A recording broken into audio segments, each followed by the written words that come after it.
മറ്റ് സമുദായങ്ങൾ കണ്ടില്ല. കഴിഞ്ഞ ദിവസം ലത്തീൻ സമുദായക്കാർ അവിടെ ബിഷപ്പുമാരെ ആലോചിക്കുകയാണ്, ആലോചിച്ച് ചർച്ച ചെയ്യുകയാണ്, പത്രത്തിൽ എഴുതുകയാണ്, ഞങ്ങൾക്ക് പ്രാതിനിധ്യം കിട്ടണം എന്ന് പറയുന്നുണ്ട്.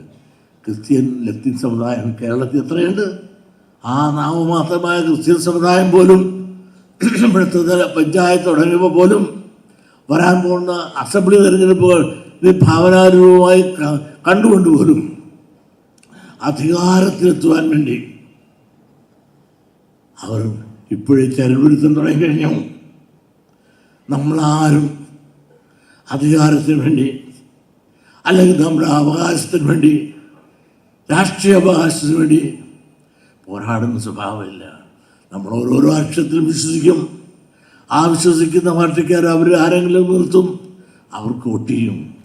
അങ്ങനെയല്ല വേണ്ടത്. നമുക്ക് അധികാരത്തിൽ ഈ അധസ്സിന് പ്രാതിനിധ്യം കിട്ടണം. ആ പ്രാതിനിധ്യം കിട്ടണമെങ്കിൽ നിങ്ങൾ വിശ്വസിക്കുന്ന ഓരോ പാർട്ടിയിലും നിങ്ങളുടേതായ അവകാശം ഉന്നയിപ്പിക്കാൻ നമുക്ക് സാധിക്കണം. ഇന്ന വാർഡ് അല്ലെങ്കിൽ കോർപ്പറേഷൻ, ആ വാർഡിന് ഞങ്ങൾക്ക് ഭൂരിപക്ഷമുണ്ട്, ഞങ്ങൾക്ക് സീറ്റ് തരണം. അങ്ങനെ നമ്മുടെ സഹോദരി സഹോദരന്മാരെ അധികാരത്തിൽ ഏതെല്ലാം പാർട്ടിക്ക് ഏതെല്ലാം സ്ഥലങ്ങളിൽ എത്തിക്കാൻ സാധിക്കുമോ അതെത്തിക്കാൻ സാധിച്ചില്ല എങ്കിൽ നമ്മുടെ ഈ കൂട്ടായ്മയ്ക്ക് അർത്ഥമില്ല. രാഷ്ട്രീയ പാർട്ടിയായി ഓരോരുത്തരും അവരുടേതായ ഭാഷയിൽ നിന്നുകൊണ്ട് തന്നെ പോരാടി അവരുടേതായ പ്രാതിനിധ്യം ഉറപ്പാക്കാൻ സാധിച്ചാൽ മാത്രമേ നമുക്ക് ഒരു സാമൂഹ്യ നീതി നേടാൻ സാധിക്കൂ. നിങ്ങളൊന്ന് ആലോചിക്കും, കോട്ടയം എടുത്താൽ ചില സമുദായങ്ങളുടെ കുത്തകയാണ്, അത് ഞങ്ങളാണിവിടെ എന്ന് പറഞ്ഞുകൊണ്ട് അവർ മുമ്പോട്ട് വരുമ്പോൾ അതല്ല ഞങ്ങളുണ്ടെന്ന് പറയാൻ മറിച്ച് ആരുമില്ല. അങ്ങനെ വന്ന് കോട്ടയത്തിൻ്റെ ആധിപത്യം ചില പ്രത്യേക ശക്തികളുടെ കയ്യിലായി. കാന്തപുരം എന്താ പറയണത്? അവിടെ ഇപ്പം കാന്തപുരം പറയണമെന്ന് നോക്കി ഭരിച്ചാൽ മതി കേരള ഗവൺമെൻറ് എന്ന നിലയിലേക്ക് എത്തിയില്ലേ. സ്കൂളിലെ കുട്ടികൾക്ക് ഈ സൂംബ നൃത്തം ഗവൺമെൻറ് കൊണ്ടുവന്നു. ഗവൺമെൻറ് എന്ത് നിയമം കൊണ്ടുവന്നാലും അതിപ്പോൾ മലപ്പുറത്ത് പോയി ചോദിച്ചിട്ട് ചെയ്തില്ല എങ്കിൽ അത് കുഴപ്പമായി. സൂംബയ്ക്ക് എന്താ കുഴപ്പം? നല്ലപോലെ ഡ്രസ്സിട്ട് എത്രയോ വർഷങ്ങൾക്ക് മുമ്പ് ഇവിടെയെല്ലാം മറു രാജ്യത്ത് നടപ്പിലാക്കിയ ഒരു പരിഷ്കാരമാണ് ഈ ഗവൺമെൻറ് കൊണ്ടുവന്നത്. ആ ഗവൺമെൻറ് ഈ ഗവൺമെൻറ് കൊണ്ടുവന്നു എന്നുള്ളതിൻ്റെ പേരിൽ ഉടനെ ഇതൊരു മുസ്ലിം വിരുദ്ധമാണ് എന്ന് പറഞ്ഞുകൊണ്ട് അത് നിർത്തണമെന്ന് ആവശ്യപ്പെട്ടിരിക്കുകയാണ്. ഇപ്പുറം നിൽക്കുന്ന ഗവൺമെൻറ് എന്താണ്, അവർ ഇരിക്കാൻ പറഞ്ഞാൽ അപ്പം കടന്നുവിടും. അതായ സ്ഥിതി. എന്തിനേറെപ്പെടുന്നത് ഈയിടെ തന്നെ നിങ്ങൾ കണ്ടില്ലേ, എന്താണ് ഒരെണ്ണത്തിനുണ്ടായിരുന്നല്ലോ, സ്കൂൾ സമയങ്ങളിൽ മാറ്റം. സ്കൂൾ സമയങ്ങളിൽ മാറ്റം സർക്കാർ ഒരു കോടതി വിധിയെ പ്രകാരമാണ് ഇപ്പോൾ. അല്ലാതെ വിദ്യാഭ്യാസ മന്ത്രി അദ്ദേഹം ഒരു മാന്യനും മര്യാദക്കാരനാണ്. ആ വിദ്യാഭ്യാസ മന്ത്രിയുടെ പരിഷ്കാരമില്ല, കോടതിയുടെ അടിസ്ഥാനത്തിൽ നിർദ്ദേശപ്രകാരം അതൊന്ന് ക്രമീകരിച്ചപ്പോൾ ഉടനെ സമസ്ത പറഞ്ഞെന്താണ്, അത് വേണമെങ്കിൽ പഠനത്തിൻ്റെ സമയമാറ്റം വേണമെങ്കിൽ ഓണവും ക്രിസ്മസും അവധി കൊടുക്കുന്നതിൽ വെട്ടിച്ചുരുക്കി അത് അഡ്ജസ്റ്റ് ചെയ്തു. അപ്പോൾ ഓണവും ക്രിസ്മസും വെട്ടിക്കുറക്കാം. ഇവരുടെ ഒരു അരമണിക്കൂർ അഡ്ജസ്റ്റ് ചെയ്യാൻ അവരുടെ വേദപാഠം പഠിക്കാനേ പോകാൻ അതൊക്കില്ല എന്ന് പറയുമ്പോൾ ഈ രാജ്യം എവിടെയാണ് അപ്പോൾ പോണത്? ഇവിടെയാണ് ആ മതേതരത്വം, ഇവിടെ മതാധിപത്യമായി കഴിഞ്ഞു. എന്തിനേറെ പറയുന്നു, VS അച്യുതാനന്ദൻ അദ്ദേഹം കുറച്ച് നാളുകൾക്ക് പറഞ്ഞു, അദ്ദേഹത്തിന് ഇപ്പോൾ ഓർമ്മയിലാണ് കിടക്കുകയാണ്, ആരോഗ്യമായിട്ടിരുന്ന കാലത്ത് അദ്ദേഹം പറഞ്ഞു 40ഓടുകൂടി കേരളം ഒരു മുസ്ലിം ഭൂരിപക്ഷ സമുദായമാകും. അപ്പം അതുവരെ എത്തുന്ന കാര്യം വേണ്ടി വരുമെന്ന് എനിക്ക് തോന്നുന്നില്ല. ഇപ്പം തന്നെ നമ്മുടെ നിയോജകമണ്ഡലങ്ങൾ നോക്കിയപ്പോൾ ആലപ്പുഴ 2 കുറഞ്ഞ്, അതായത് പ്രൊഡക്ഷൻ കുറച്ച് സ്ത്രീകൾ സ്ത്രീകളും പുരുഷനും കൂടെ ചേർന്ന് നമ്മളില്ലേ ഹിന്ദുക്കളല്ലേ, ബോധം കുറവല്ല, നമ്മളങ്ങോട്ട് പ്രൊഡക്ഷൻ കുറഞ്ഞപ്പോൾ ജനസംഖ്യ കുറഞ്ഞ് 2 സീറ്റ് കുറഞ്ഞു. അതേസമയം മലപ്പുറത്ത് 4 സീറ്റ് അങ്ങ് കയറി. അപ്പോൾ വാശിയായിട്ട് അവർ പ്രൊഡക്ഷൻ കയറ്റി ജനസംഖ്യ കൂട്ടി. എങ്ങനെ നടക്കുന്ന കാര്യം കൊണ്ട് പൊന്ന് പെങ്ങന്മാരെ പ്രൊഡക്ഷൻ കുറയ്ക്കല്ലേ, പണി പോക്കാം. നമ്മൾ വലിയ ആദർശം പറഞ്ഞ് വെള്ളത്തിലാകുന്ന രീതിയിലാണ് പോകുന്നത്. ഇനി എല്ലാവരായി പോകും. നിങ്ങളൊന്ന് ആലോചിച്ചിട്ടുണ്ട്, ഇതിനുള്ള പരിഹാരമൊന്നും നമ്മളൊറ്റയ്ക്കല്ല. ഇവിടെ നായാടി തൊട്ട് നസ്രാണി വരെയുള്ള ഒരു കൂട്ടായ്മയാണ് വർത്തമാനകാലത്ത് അനിവാര്യമായിട്ടുള്ളത്. ആ കൂട്ടായ്മ ശക്തമാക്കാൻ പ്രത്യേകിച്ച് കോട്ടയത്തുകാർ. കാരണം നമുക്കത് നസ്രാണികളോട് വെല്ലുവിളിയല്ല. അവർ കൂടെ നിന്നുകൊണ്ട് ഒരുപാട് കാര്യം അവർ ഒന്നിച്ചു നിന്ന് ഒരുപാട് കാര്യം സാധിച്ചുകൊണ്ട് പോയിട്ടുണ്ട്. നിങ്ങളൊന്ന് ആലോചിക്കുക, ഈ രാജ്യത്ത് ജനാധിപത്യമാണോ മതാധിപത്യമാണോ? ഇവിടെ മതാധിപത്യമല്ലേ. മലപ്പുറത്ത് ഞാനൊരു യോഗത്തിന് പോയി. ആ മലപ്പുറം നിലമ്പൂരാണ്. ഞാനൊരു സത്യം പറഞ്ഞു പോയി. സത്യം പറഞ്ഞു പോയ ഉടനെ തന്നെ സകല ആളുകളും കൂടെ മുസ്ലിമിൽ അത് മുസ്ലിമിലെ തീവ്രവാദി, മിതവയാദി, അതുപോലെ ഇടത് പക്ഷത്തോടു കൂടി നിൽക്കുന്നവനും വലതു പക്ഷത്തോടു കൂടി നിൽക്കുന്നവനും ആയ എല്ലാ മുസ്ലിമും കൂടെ എതിര് കാന്തപുരായാലും തിരക്കില്ല, അല്ലാത്ത കാന്തപുരായാലും തിരക്കില്ല, കുഞ്ഞാലിക്കുട്ടി ഉൾപ്പെടെ എന്നെ കയറി അറ്റാക്ക് ചെയ്യും. ഞാനൊന്നും പറഞ്ഞില്ല.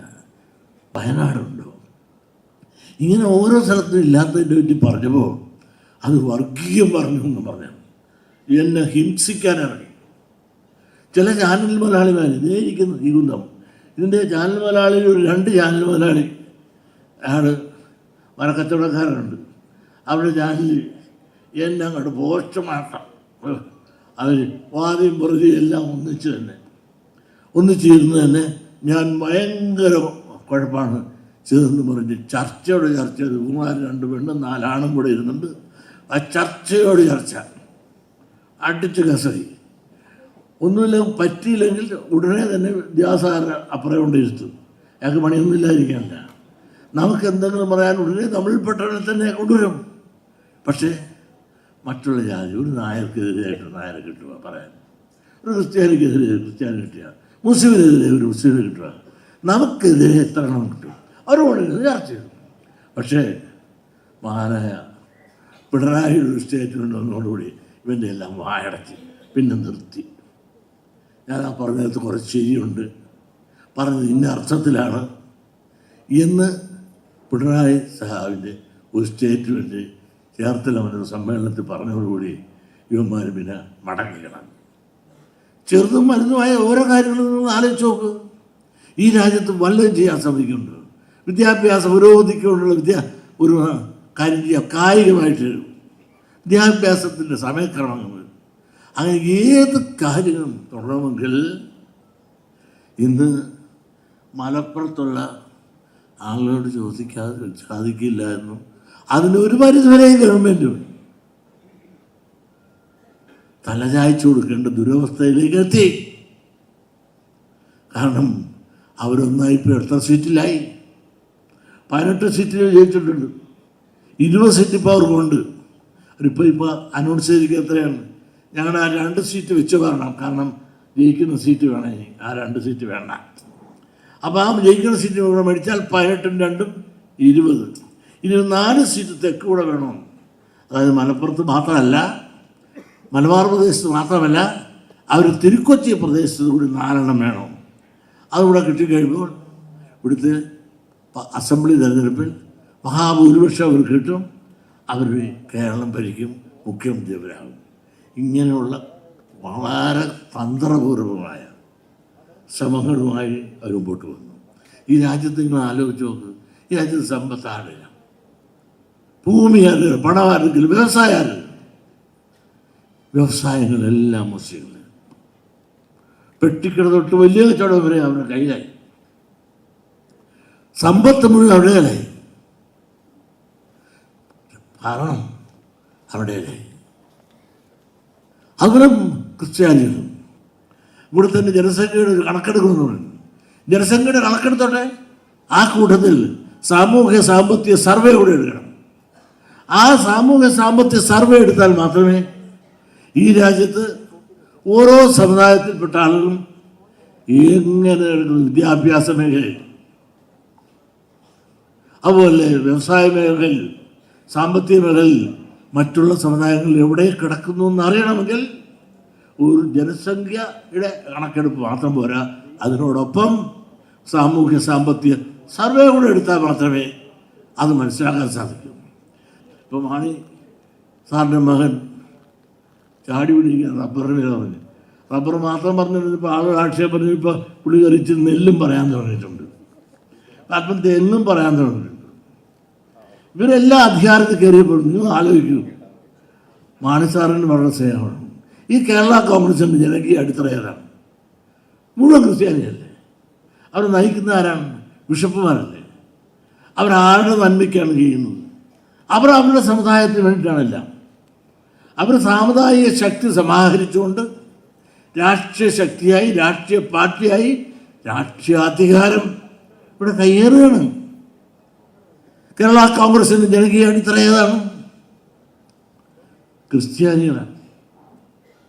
അതിന് മേമ്പൊടിക്ക് കുറുപ്പിൻ്റെ ചേട്ടൻ്റെ മകനെ കൊണ്ട് നിർത്തിയിട്ടുള്ളത് അത് കൊതി കിട്ടാതിരിക്കാൻ വേണ്ടിയിട്ട്, മതേതരത്വം പറയാൻ. ജോസഫിൻ്റെ കൂട്ടത്തിൽ ആരെങ്കിലും ഉണ്ടാകും? ക്രിസ്ത്യാനിയല്ലാതെ വല്ലരും. ഇപ്പം ഇവരെല്ലാം രാഷ്ട്രീയപരമായി ഉയർന്നപ്പോൾ അവരാർക്കാണ് കൊടുത്തത്? ഇവരെല്ലാം കൊടുത്തതാണ്. MP ഫണ്ട് തന്നെ പരിശോധിച്ചു. ഈ ഫണ്ട് നമ്മുടെ ആളുകൾക്ക് കിട്ടണ്ടേ? ജോസഫ് കിട്ടിയപ്പോഴും ജോസഫ് ആർക്കാണ് കൊടുത്തത്? പള്ളിക്കൂടത്തിൽ അങ്ങേര് അദ്ദേഹം മന്ത്രിയായിരുന്നു. നമ്മുടെ ഒരു അന്തകനാണ്, വിദ്യാഭ്യാസ മേഖലയിൽ നമ്മൾ തകർത്ത അന്തകനാണ് BJS. അങ്ങേര് മന്ത്രിയായിരുന്ന കാലത്ത് അദ്ദേഹത്തിൻ്റെ കൂടെ സെക്രട്ടറി, വിദ്യാഭ്യാസ സെക്രട്ടറി ആയിരുന്നു കണ്ണന്താനം. ആ കണ്ണന്താനം പറഞ്ഞറിയാമോ, ഞാൻ 34 കോളേജുകളാണ് ക്രിസ്ത്യാനികൾക്ക് വേണ്ടിയിട്ട് ഒപ്പിട്ട് കൊടുത്തത്. എന്നിട്ട് അവന്മാരാരും എന്നോട് നന്ദി കാണിച്ചില്ല. എന്ത് പറയാം? അന്ന് ഇടതുപക്ഷ ഗവൺമെൻറ്റാണ്. 34 എടുത്തപ്പോൾ ഇടതുപക്ഷ ഗവൺമെൻറ് ശക്തമായി എതിർത്തപ്പോൾ ജോസഫ് പറഞ്ഞ് അങ്ങനെ എതിർത്താൽ ഞാൻ രാജിവെച്ചു പോകും. അങ്ങനെ രാജിവെച്ച് പോകുമെന്ന് ഭീഷണിപ്പെടുത്തിയപ്പോൾ ഗവൺമെൻറ് അനങ്ങില്ല. ആ 34 ഒറ്റടിക്ക് ഈ കണ്ണന്താനവും BJS ചേർന്ന് സ്വന്തം സമുദായത്തിന് കൊടുത്തു എന്ന് മാത്രമല്ല, ആ വിദ്യാഭ്യാസ പരിഷ്കാരം, ആ പരിഷ്കാരത്തിൻ്റെ രക്തസാക്ഷിയാണ് നമ്മൾ. ആദ്യം കേരള കോൺഗ്രസ് എന്ന് പറഞ്ഞ ഈ കൊളറ കോൺഗ്രസ് ഉണ്ടാകുന്നത് തന്നെ ശങ്കറിനെ അധികാരത്തിൽ നിന്ന് അടിച്ചിറക്കാൻ വേണ്ടിയിട്ടാണ്. അതാണ് പിന്നെ വളരും തോറും വളരുകയും ചെയ്ത് മുമ്പോട്ട് കൊണ്ടുപോകുന്ന ഈ രാഷ്ട്രീയ കക്ഷി അവിടെ ആർക്ക് വേണ്ടിയിട്ടാണ്? അവരൊറ്റ സമുദായത്തിൽ, ബേസിക്കലി അവരൊറ്റ സമുദായത്തിൽ. മുസ്ലിം ലീഗ് ആർക്ക് വേണ്ടിയിട്ടാണ്? അവർ പറയുന്നുണ്ട് മുസ്ലിം ലീഗ് എന്ന് പറഞ്ഞാൽ എന്താ? മുസ്ലിം കൂട്ടായ്മ എന്നാണ്. ആ മുസ്ലിം കൂട്ടായ്മയുടെ പേര് പാർട്ടി ഉണ്ടാക്കി. അവർ ഉപമുഖ്യമന്ത്രിയായി കേരളത്തിൽ. മുഹമ്മദ് കോയ ഒരു കാലഘട്ടത്തിൽ ഇവിടെ ഉപമുഖ്യമന്ത്രിയായിരുന്നു. ഇനി മുഖ്യമന്ത്രിയാകാനുള്ള ശ്രമമാണ് അവർ നടന്നത്.